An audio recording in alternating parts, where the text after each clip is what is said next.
कैसा हो जब एक ऐसी जेल बना दी जाए जहाँ पर सारे ही कैदी सुपर पावर्स रखने वाले विलन्स हो। एक में अगर बिजली को कंट्रोल करने की ताकत हो तो किसी के पास एक जगह से गायब होकर दूसरी जगह पर जाने की ताकत हो। ऐसा हो जिसके पास लोगों के दिमाग को कंट्रोल करने की ताकत हो। क्योंकि सब एक ही छत के नीचे रहेंगे तो यहाँ क्या क्या होने वाला है ये जानेंगे हम आज की कहानी में। फिल्म की शुरुआत होती है अंडरग्राउंड जगह में एक पार्किंग एरिया को दिखाने से, जहाँ पर सुपर पावर विलन्स का एक ग्रुप था जो अपने ही एक साथी को मार रहे थे, क्योंकि उन्होंने अपने इस साथी को एक गुंडे को मारने के लिए भेजा था जो इनका टारगेट था। लेकिन ये उसी नहीं सिर्फ उसकी बेटी को ही मारकर आ गया था। और अब तभी वही गुंडा गन्स लेकर यहाँ आ गया। अचानक ही उसने गोलियों की इन पर बारिश कर दी, जिससे बहुत सारे सुपर पावर विलन्स वही मारे जाते हैं। पर इनमें दो के पास बुलेट प्रूफ की ताकत थी, यानी ऐसी ताकत जिनसे गोलियों का उन पर कोई असर नहीं हो रहा था। वो पहले इससे बचते हैं, फिर कुछ हाथों से ही गुंडे से लड़ने लगे। वो उछल उछल कर गुंडे को मार रहे थे, लेकिन गुंडा जो बहुत ही बहादुर ताकतवर था वो पहले एक का हाथ पकड़ के बाजू को तोड़ता है, फिर मुंह पे मुक्के मार मार कर उसकी जान ही ले लेता है। दूसरी को उसने जोर से जमीन पर पटक के मारा, जिससे उसकी भी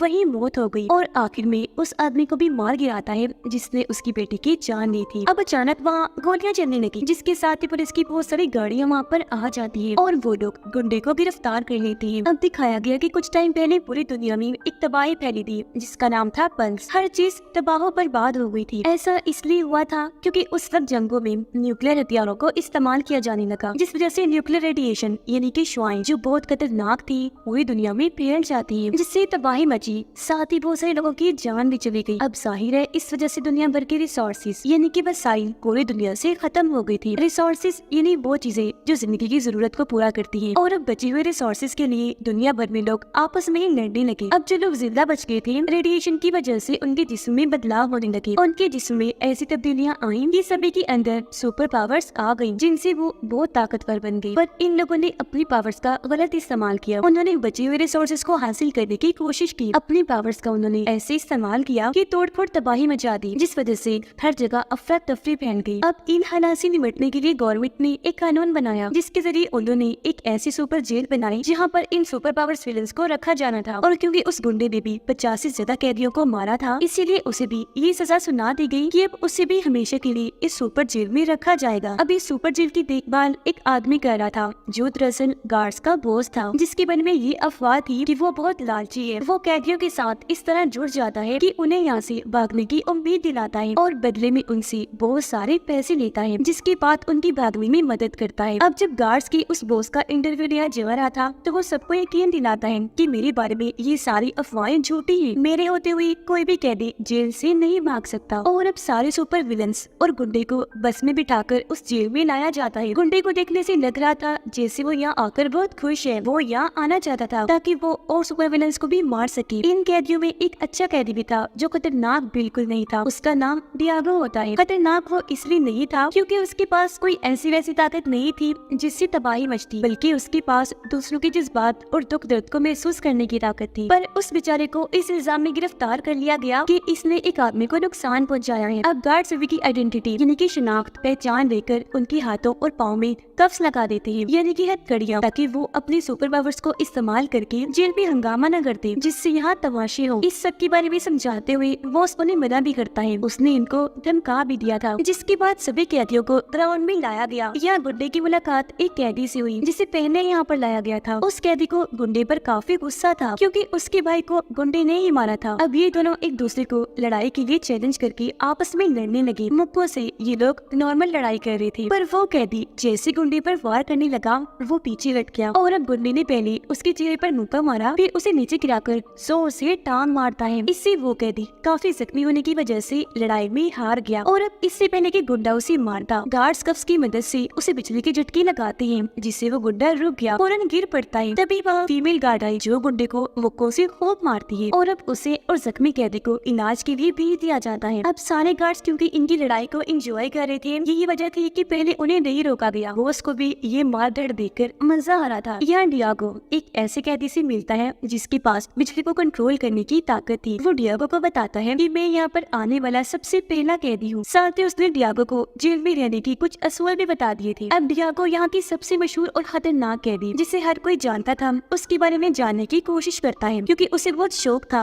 कि मैं भी उस खतरनाक कैदी से मिलूं जिसका नाम लोब है और उसके पास ये ताकत है कि वो किसी भी चीज को अपने दिमाग से कंट्रोल कर लेता है। यहाँ तक कि इंसानी दिमाग भी, लोग जिस इंसान को भी अपना शिकार बनाने वाला होता है कि उस इंसान के दिमाग को अपने कंट्रोल में कर लेता है, जिससे वो अपनी जान लेने पर मजबूर हो जाता है। इसलिए वो कैदी डियागो को कहता है कि उसकी खतरनाक ताकतों का अंदाजा किसी को भी नहीं, तो तुम लोब से दूर ही रहना। अब इसी दिन लोब को एक अंधेरे कमरे में लाया गया। उसे बॉस ने बुलाया था क्योंकि वो अकेले में लोब से कोई बात करना चाहता था। यहाँ बॉस लोब से अपनी बात शुरू करता है। कहने लगा कि मैं बहुत जल्द रिटायर्ड हो जाऊंगा, इसलिए अब तुम जितना जल्दी हो सके मेरा काम कर दो, यानी कि अपने अकाउंट से मेरे अकाउंट में वो सारे पैसे भेज दो जो तुमने बैंक की नोट मार में चुराए थे। यहाँ बॉस लोब को साफ साफ ये धमकी भी देता है कि अगर तुमने मेरा ये हुक्म ना माना तो मैं तुम्हें मरवा दूंगा। अब हमें जेल का हॉस्पिटल दिखाया गया जहाँ जख्मी गुंडे का इलाज किया जा रहा था। अब यहाँ हम एक बहुत ही अजीब मरीज कैदी को देखते हैं। हालांकि उसका सर नहीं था, लेकिन वो फिर भी जिंदा था। डॉक्टर्स उसकी सर्वरी साइड से सैंपल ले रही थी क्योंकि वहाँ से नया सर बाहर आ रहा था, क्योंकि उस कैदी के पास यही ताकत थी खुद को रीजनरेट करना, इन्हें दोबारा पैदा करने की। अब तभी यह डियागो भी आ जाता है साफ सफाई करने के लिए, और क्योंकि ये खतरनाक नहीं लग रहा था इसलिए डॉक्टर उससे बातचीत करके अपने बारे में बताने लगी। जिसके बाद वो साथ वाले कमरे में गई लोब का चेकअप करने के लिए। कि तभी यहाँ पर गुंडा भी आ जाता है। उसने डॉक्टर को पकड़ लिया, उसका गला दबा देता है, जिससे वो बेचारी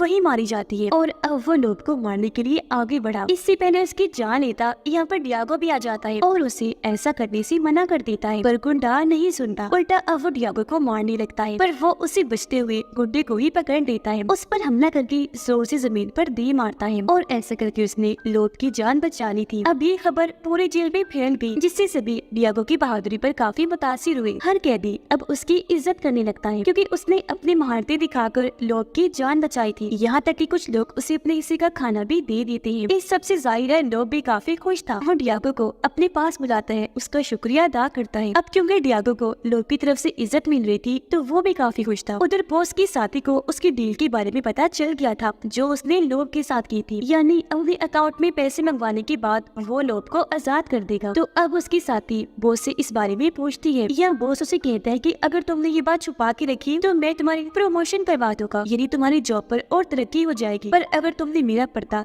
सबके सामने फाश किया तो मैं तुम्हें जॉब से ही निकलवा दूंगा। अब पता चला कि सबसे पहले वाले कैदी को यहाँ पर 10 साल हो गए हैं और वो तभी से अपनी जमानत के लिए बार बार एप्लीकेशन दरख्वास्त दिया करता था, पर कोर्ट वाले हमेशा उसकी एप्लीकेशन को रद्द कर दिया करते थे। यानी कि ये कानून जहाँ सबको इंसाफ देता है तो अक्सर कैदियों के साथ नाइंसाफी भी कर जाता है। कुछ दिन के बाद वो दोबारा से एप्लीकेशन देता है जहाँ उसे फिर से कोर्ट के सामने पेश किया गया। इस बार उसे जमानत मिलने की काफी उम्मीद थी, पर वो कोर्ट के फिजूल सवालों से तंग आ जाता है। वो काफी गुस्से में आ गया, वहाँ से उठ खड़ा हुआ, जिस वजह से एक बार फिर उसकी एप्लीकेशन रद्द कर दी जाती है, जिससे वो काफी दुखी हो गया। जबकि लोग जेल से भागने की प्लानिंग बना रहा था। अब सबसे पहले वाला कैदी जिसे जमानत नहीं मिली थी वो गुस्से में बैठा हुआ था, जहाँ तभी उसका एक साथी आकर उसे लोहे की छोटी सी कटर जैसी चीज देता है ताकि वो इसके जरिए अपनी मायूसी का बदला ले सके, जिससे जेल में हलचल होकर हर तरफ हंगामे वाला माहौल बन जाए। वो इसके लिए राजी हो गया। उस चीज से अपने कफ्स के लॉक्स काट कर उतार देता है, फिर एक टेबल पर चढ़ के वहाँ के ट्यूब लाइट से बिजली की लंबी सी तार लेता है, जिसकी मदद से वो खुद को चार्ज करने लगा। ऐसा होते ही उसकी आंखों में भी बिजली चमकने लगी, साथ ही हाथ से भी वो बिजली को कंट्रोल कर पा रहा था, जिसका इस्तेमाल करके पहले वो एक गार्ड पर हमला करता है और फिर पूरी जेल के इलेक्ट्रिक सिस्टम को ही खराब करके रख देता है। ऐसा होते ही सभी कैदियों के कफ्स जो लॉक थे वो डिसेबल हो गए, यानी कि उन्होंने काम करना बंद कर दिया था। ऐसा होते ही सब कैदी आजाद हो गए और आपस में ही लड़ने लगे, जिससे वहाँ अफरा तफरी मच जाती है। ये देखकर बॉस अपने साथी को जल्दी से जनरेटर ऑन करने को कहता है ताकि जब बिजली पैदा हो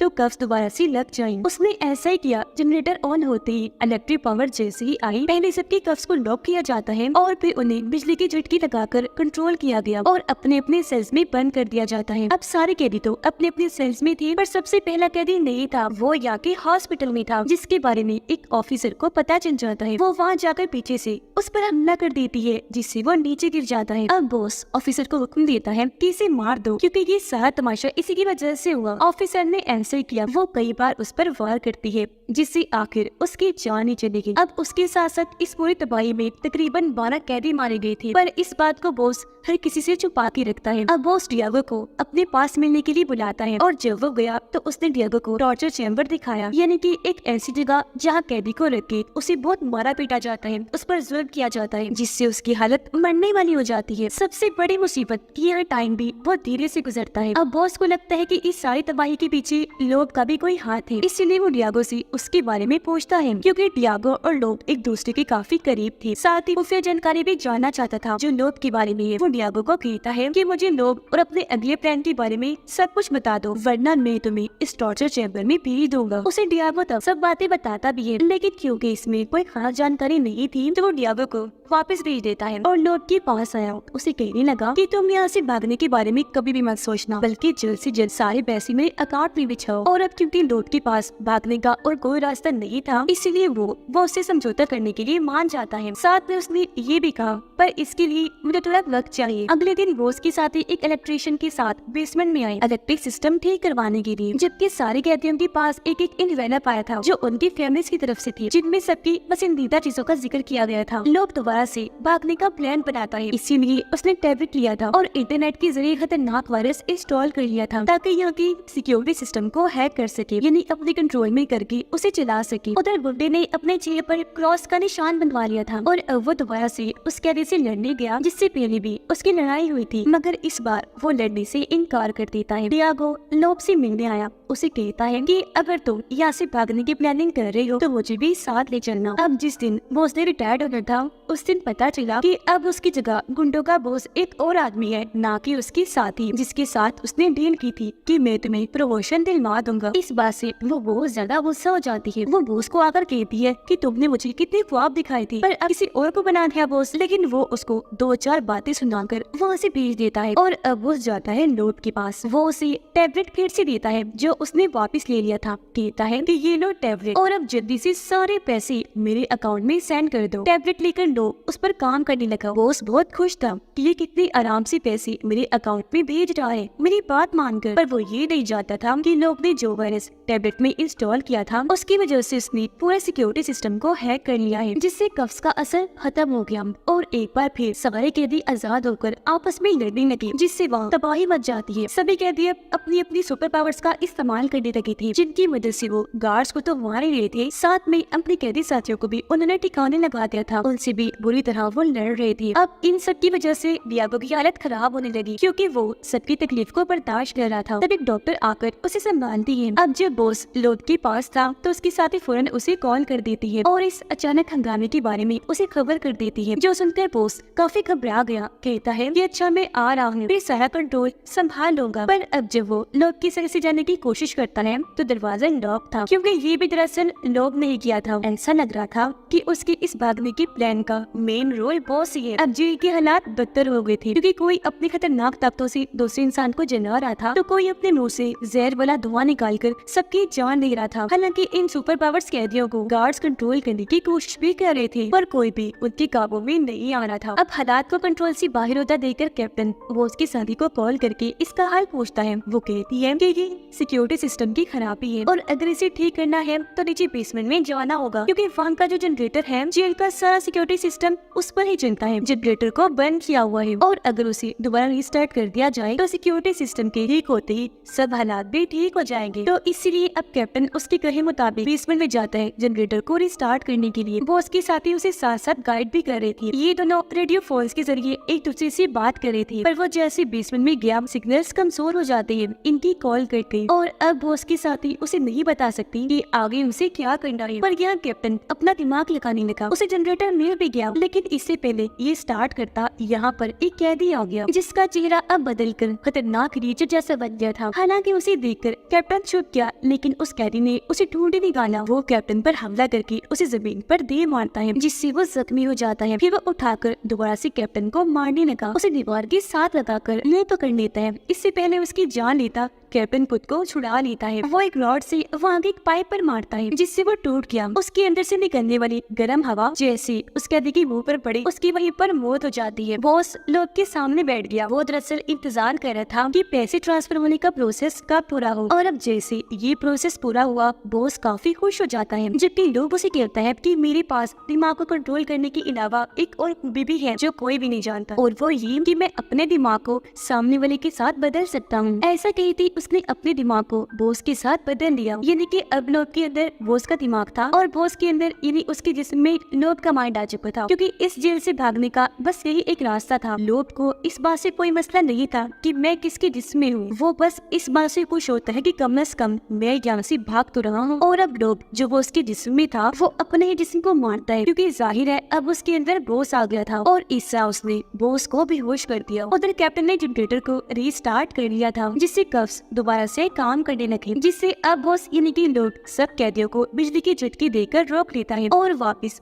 सेल में बंद करवा देता है। यानी कि उसने सारा कंट्रोल संभाल लिया था और अब वो बाहर आकर हुक्म देता है कि लोब यानी कि बॉस को टॉर्चर चेम्बर में भेज दिया जाए। क्योंकि ये बॉस का ही रूप था, इसलिए फौरन लोब समझकर बॉस को टॉर्चर चेम्बर में डाल दिया जाता है। जबकि लोब बाहर आकर अपने साथी से मिला, वो यहाँ उसकी प्रमोशन खुद ही कर देता है, यानी कि अब अगली गार्ड्स की बॉस वही होगी और यहाँ से लोब बॉस के रूप में चला गया। जबकि उसके साथी अब अपने तरीके से जेल को चलाती है। वो यहाँ की सिस्टम में काफी अच्छी तब्दीलियां लेकर आती है। याबो की सजा खत्म हो गई थी, उसे काफी पहले ही छोड़ दिया गया, क्योंकि उसकी ताकतें किसी के लिए भी नुकसानदेह नहीं थी। साथ में लोब के साथी को भी छोड़ दिया गया था और अब यहाँ दोबारा से बॉस इनके लोब आया। वो दरअसल इन दोनों को पिक करने आया था जो इसके साथी थे। अब जैसे ही लोब का साथी और डियागो गाड़ी में बैठे, ये तीनों अच्छी और पुरसुकून जिंदगी गुजारने का फैसला करते हैं। इनके अकाउंट में बहुत सारे पैसे भी आ गए थे और अब वो अपनी नई शुरुआत करने के लिए वहाँ से निकल दिए। और इसी के साथ इस फिल्म की कहानी यहीं पर खत्म हो जाती है।